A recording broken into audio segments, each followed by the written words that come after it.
não parar, não precipitar e não retroceder. Então dizer para esse cara, sabe quando nós vamos parar? Nunca. Nunca na sua porca vida. Né?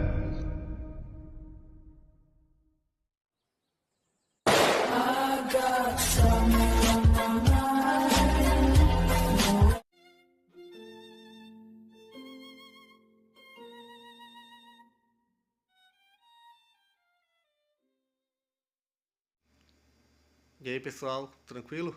Então vem aqui antes do vídeo começar, pedir para vocês se inscreverem, quem não for inscrito, compartilhar, curtir, comentar. Quem puder seja membro do canal, que isso ajuda bastante. Tem também o link do Apoia-se.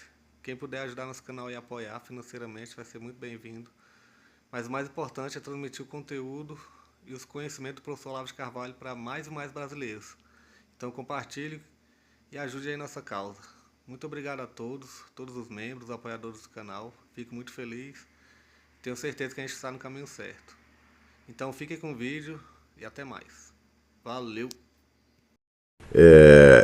Toda a linguagem que nós usamos, ela não saiu do nada e não é um produto natural. Ela é um produto de uma longa acumulação histórica, durante a qual, vamos dizer, valores, significados, símbolos, evocações, etc., vão se depositando na linguagem, de modo que a diferença de linguagem entre uma pessoa que obteve apenas a formação escolar normal do Brasil e uma pessoa culta, a diferença é quase que a de um animal para um ser humano. Por exemplo, se você pegar a tradição literária, você vê que todo escritor que se preza, ele absorve essa tradição literária e a incorpora e a modifica. Ele pode acrescentar alguma coisa, ou pode até modificar a visão do conjunto. A coleção desses escritos fundamentais, cujo valor foi preservado ao longo dos séculos, preservado e reiterado ao longo dos séculos, confirmado e reiterado ao longo dos séculos, isso aí forma o que alguns estudiosos chamam o cânon. Tá certo? E o cânon é um material sem o qual você nunca vai entender absolutamente nada, nem da história, nem da vida humana, nem muito menos das Sagradas Escrituras. Eu acho assim, o suprassumo da pretensão idiota é um sujeito que não domina a própria língua e fica dando lições sobre as Sagradas Escrituras, quando ele não é nem capaz de pesar o valor das palavras. Você veja, quando você abre o Gênesis, né? Como é que começa? No princípio Deus criou o céu e a terra. Muito bem. O céu e a terra têm 20 ou 40 séculos de história do seu simbolismo. Então, é claro que a terra que ele está se referindo é algo mais do que o planeta Terra, e o céu também é mais do que, né, o que em inglês se diria o sky não é o heaven. Né? Então, se você não tem sequer uma ideia da tradição do uso dessas palavras ao longo da história da civilização, você vai atribuir significados arbitrários, que valeriam, vamos dizer, apenas para você. Isso não vale nada.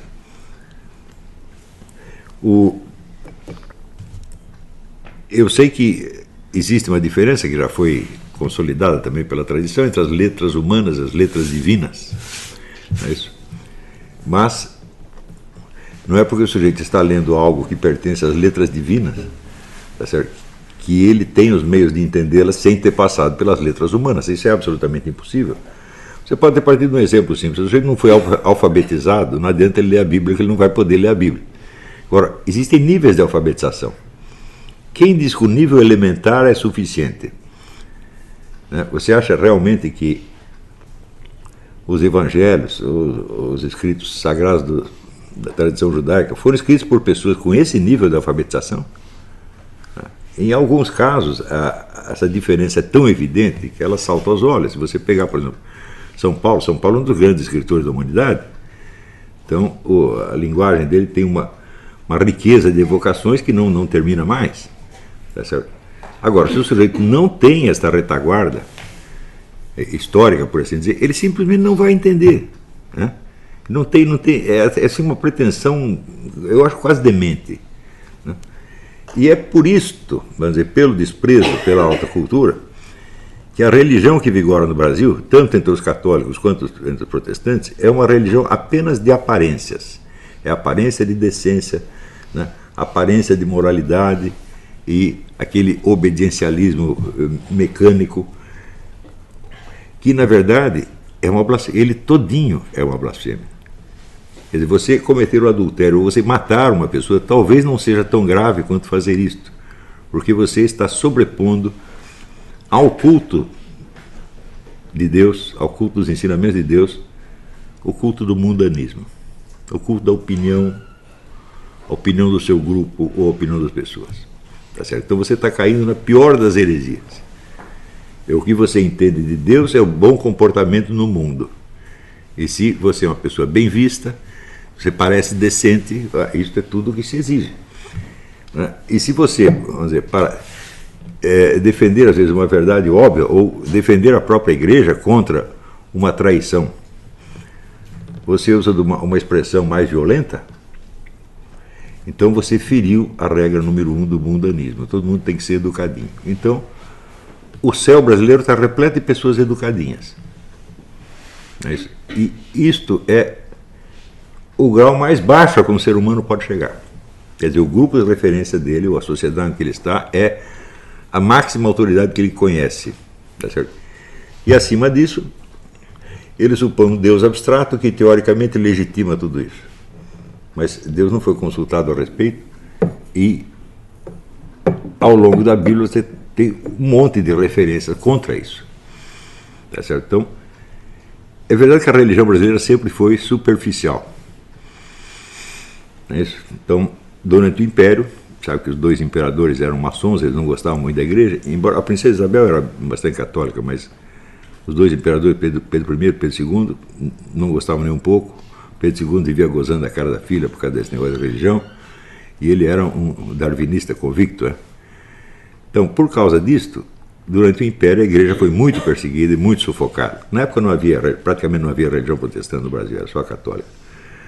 Então, quando começou o Império, havia 3.000 monges no Brasil, quando terminou tinha 8. O governo proibiu fundar novas escolas religiosas, proibia o acesso dos superiores das ordens religiosas para fiscalizar as ordens locais, donde resultou que todo padre tinha 2 ou 3 amantes e às vezes 18 filhos. E a igreja estava para acabar no Brasil, quando chegou um núncio apostólico, Dom Vital, e tentou botar ordem no coreto. O que o governo fez com ele? Botou na cadeia. E este foi uma das causas da Revolução Republicana. A igreja se aliou com uma parte da maçonaria que estava descontente com esse estado de coisas, e foi só a partir da República que a igreja pôde respirar no Brasil. Mais tarde, quando chegam as igrejas evangélicas, elas vêm com a teologia da prosperidade e com a espécie da religião medicinal, que é você vai lá para curar sua hemorroida. Né? Então, se você pegar, vamos dizer, a média da pregação evangélica no Brasil, ela é de uma grosseria, de uma vulgaridade assim, espantosa. E o pessoal não percebe que tudo isso é blasfêmia. Ora, pergunto eu, se você não consegue nem mesmo respeitar o espírito humano, como é que você vai respeitar o espírito divino? Se você não sobe à altura do humano, se você não assume a sua condição humana na sua plenitude, é certo? Tudo que você possa ouvir dizer a respeito de Deus são só palavras vazias, não vai significar absolutamente nada, a não ser no aspecto mais sensível, que é o aspecto das proibições e da moralidade mais visível, nunca de uma moralidade interior. Né? Então,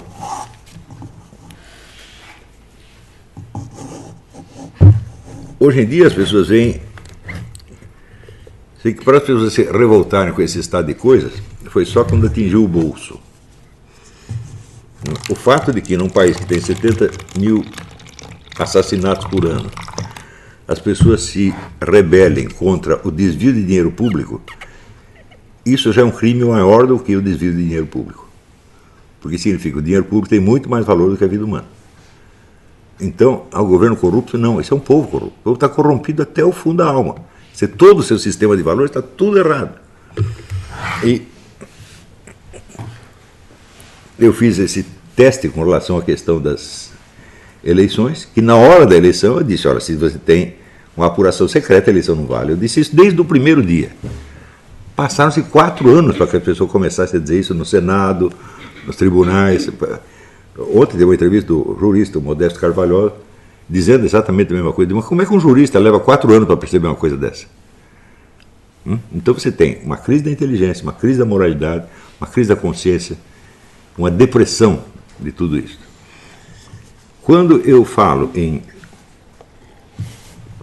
criar uma nova elite intelectual, isso obviamente não tem nada a ver com criar uma militância conservadora ou criar uma militância cristã, isso é tudo uma besteira. Tá? Nós temos que primeiro elevar o nível geral da coisa, tá entendendo?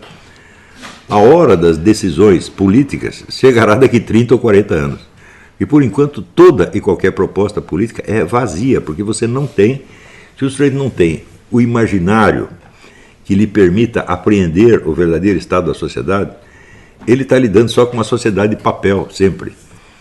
E este fenômeno, que eu até acho que já observei durante esse curso, de que até os anos 50 e 60, você tinha literatura, no cinema, teatro, que refletiam algo da sociedade brasileira, e hoje você não tem mais. Quer dizer, a partir dos anos 70, 80, a produção escrita foi refletindo apenas a experiência interna de um certo grupo, que era o grupo dominante, o grupo que dominava a mídia, os meios de comunicação, etc., etc., e que julga que os seus problemas são os problemas da nação. Quantas pessoas compõem esse círculo? No máximo 10 mil. Então essas 10 mil sentem que aquilo que aconteceu a elas aconteceu ao Brasil. Então,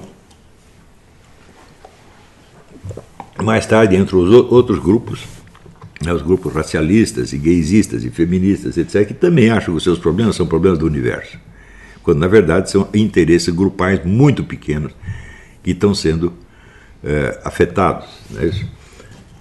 Então, por exemplo, o problema, até é um problema, uma tragédia do transexual que quer ser tratado no feminino, não é isso? E que você é obrigado a negar os seus próprios olhos para dizer a ele o que ele quer que você diga. Quer dizer, eu estou vendo um homem, mas ele quer que eu o chame de mulher também. Então, eu furo os meus olhos para não desagradar a norma de polidez vigente. Esse é o ponto que nós chegamos. Né? E pior, quando esses grupos dizem essas coisas, as pessoas que não concordam, a máxima de reação que eles têm é a reação moralista. Quer dizer, o sujeito que tem realmente um preconceito contra essa gente, e ele expressa o seu preconceito, a sua emoção de desagrado, mas realmente não está entendendo o que acontece. Né? Então, essa coisa, por exemplo, da mudança dos pronomes de tratamento, você tem que dizer ela quando você está vendo ele, né? Isso não tem absolutamente nada a ver com sexo, mas nada. Isso é geração de dissonância cognitiva. Isso é engenharia social. Então, o problema da imoralidade sexual não entra nisso aí. Porque se você acha que o objetivo de tudo isto é fazer uma sociedade libertária, a sociedade da gandaia geral, onde todo mundo pode comer todo mundo, você está muito enganado. É só você observar o rumo que as coisas tomaram nos Estados Unidos, que nos precedeu nesse processo, e se você vê que, ao contrário, a sociedade se torna cada vez mais controladora e repressiva, ao ponto de que as novas gerações, o que eles chamam de millennials, têm muito menos interesse em sexo do que seus pais e muito menos do que seus avós. É isso que acontece. Né? Então, a liberação sexual termina em ser a total repressão sexual. Quer dizer, a vida sexual vai ser totalmente administrada pelo Estado, não há mais intimidade, não há mais contato íntimo. Primeiro, contato íntimo. O que é o contato íntimo entre homem e mulher se você usa uma camisinha? Não há contato entre as mucosas. É tudo que é uma película de látex. Você finge que está lá, mas não está lá. E isto são gerações já que dão. A única experiência sexual que eles têm é esta. Ou seja, é uma masturbação usando o corpo do outro, como se fosse uma boneca inflável. O que acontece? Olha, eu comecei a ter vida sexual muito antes da camisinha, eu sei o que é isso. E sei a diferença que isso faz. Agora, pessoas que nunca tiveram essa experiência, vamos dizer, do contato carnal real, a imaginação sexual delas é muito diferente. E é por isso que chegam a aceitar a hipótese de bonecas infláveis ou de bordéis inteiros de bonecas robôs. Eles não conseguem distinguir mais entre o contato carnal e a masturbação. Não conseguem, eles não sentem isso. É? Então, o que você está observando é uma dessexualização da sociedade. E quando as pessoas dizem, não, então estão abandonando o cristianismo, etc., etc., também porque não conhecem a história. Porque hoje em dia muito mais gente vai à igreja do que no século XII ou XIII, no auge da cristandade, ia 2% à igreja. Hoje são pelo menos 15 ou 20. É muita coisa. Aqui nos Estados Unidos muita gente vai. Parece que é 40% dos cristãos americanos católicos protestantes vão à igreja. É muita coisa. Então isso está melhorando. Mas tem outras coisas que estão piorando, entre as quais a famosa vida sexual da humanidade. Você já ouviu alguém dizer isso por aí? Não, as pessoas não percebem.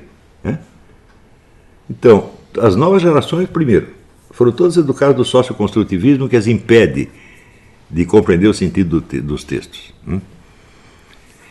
Segundo, recebem toda essa carga, vamos dizer, de falsos debates, porque é falso de um lado e é falso do outro. Por exemplo, o pessoal ouve slogans e se entusiasma pelos slogans. Então, nós temos que defender a família, estão destruindo a família. Falo, não, estão destruindo algumas famílias. Isso é a coisa mais óbvia do mundo. Você acha que os Rockefeller estão destruindo a própria família? Você acha que os Rockefeller vai falar, vamos tentar aqui um novo modelo de família? Chama o vizinho, o cara da frente, todo mundo agora é família, você faz uma suruba geral e vira família. Você acha que tem alguma família multimilionária que faz isso, meu Deus do céu? Nenhuma faz. Então significa que ter uma família está se tornando um privilégio da classe alta. Então isso reproduz uma situação idêntica da escravidão romana, onde só a pessoa, a partir de um certo nível social, casava. Os outros procriavam a esmo. Os escravos uma vez por ano eram reunidos num lugar e tinham uma suruba geral de 3.000 pessoas e daí ninguém sabia quem era filho de quem. Nós estamos voltando a essa situação. E então tem um bando de idiota de um lado que acredita que isso é liberdade sexual e tem outro bando de idiota do outro lado que diz que isso é destruição da família. Então, isto, na verdade, é a maior valorização da família que já existiu. Exatamente como em Roma, a família não é para qualquer um, é só para quem pode. Então, a família é como a propriedade e é como o direito à legítima defesa.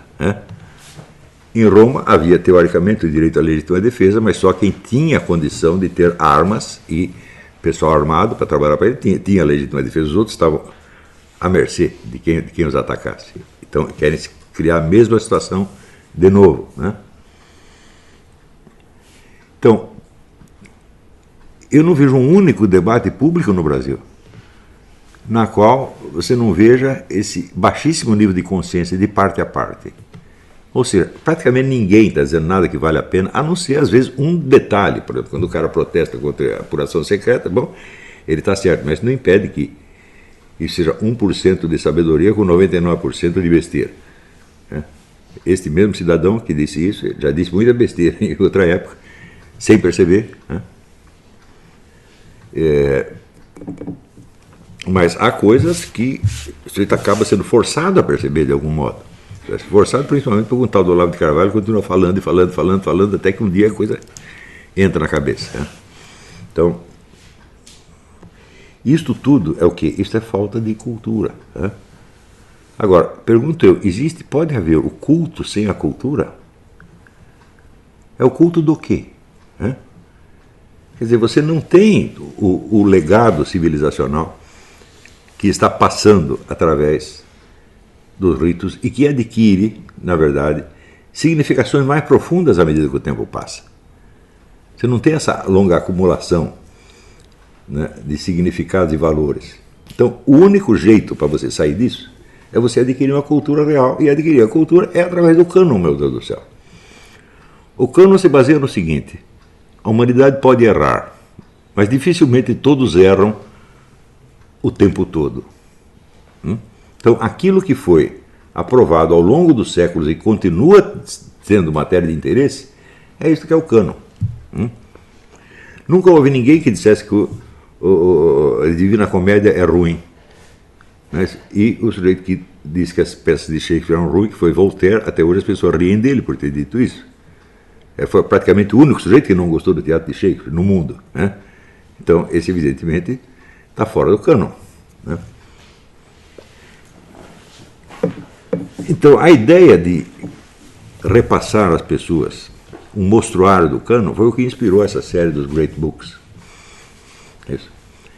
E o que não quer dizer que eu acho uma beleza esse projeto dos Great Books. Você tem vários defeitos fundamentais. Primeiro, na seleção dos livros. A seleção era muito centrada naquilo que influenciou a história americana. Então, o que não entrou na história americana não pesa.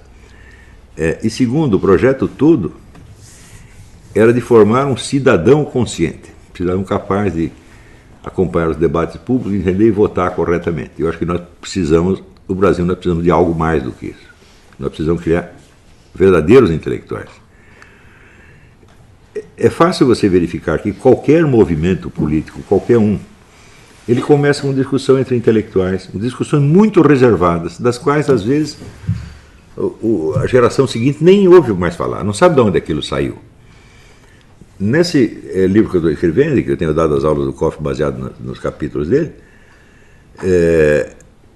você tem uma ideia eu estou tentando passar uma ideia das fontes remotas de ideias que hoje circulam na boca de todo mundo.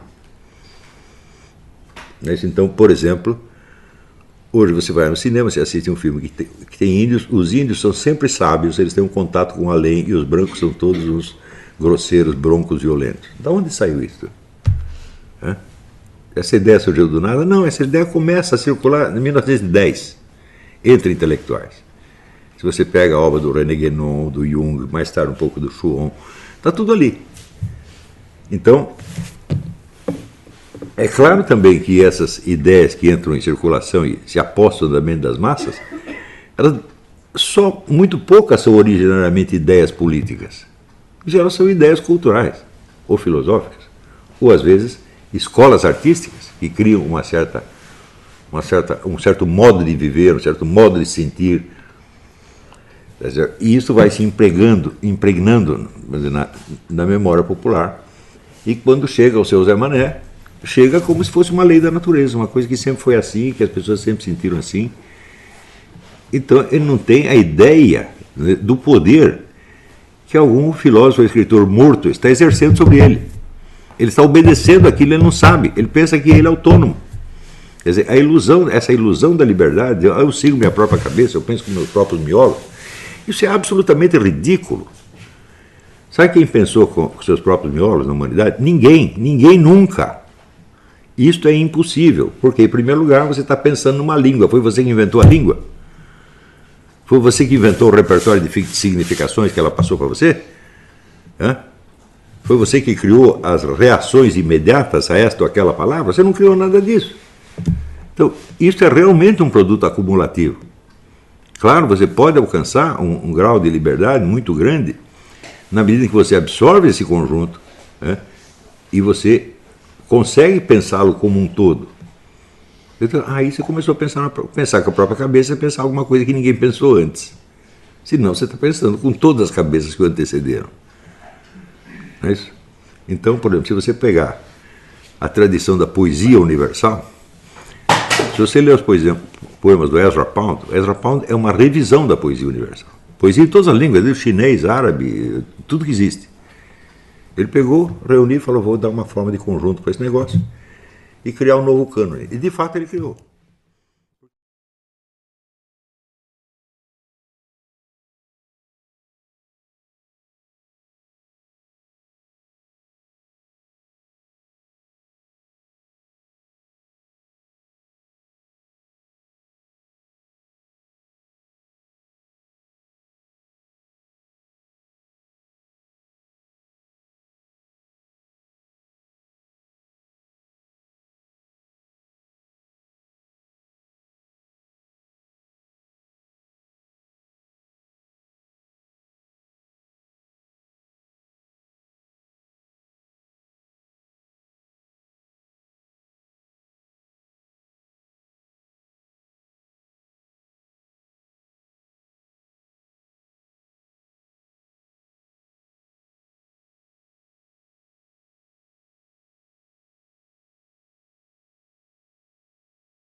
Chegamos a mais um final de uma aula, de um vídeo. Espero que tenham gostado. Quem não se inscreveu ainda, se inscreva, compartilhe, comente. Ajude o nosso canal, apoie, seja membro. E ajude o nosso canal a chegar a cada dia a mais brasileiros que precisam muito do conhecimento do professor Olavo de Carvalho. Então é isso aí, fique com Deus, até o próximo. Valeu! Então é isso aí, pessoal. Que é o nosso canal. Que são alguns livros que eu já li. A maioria foi doação, mas alguns eu adquiri, professor Olavo de Carvalho. Alguns livros se perderam aí que eu emprestei.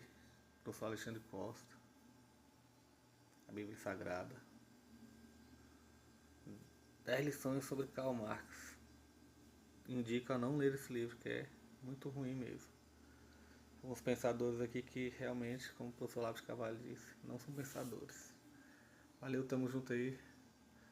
Apoie nosso canal, seja membro.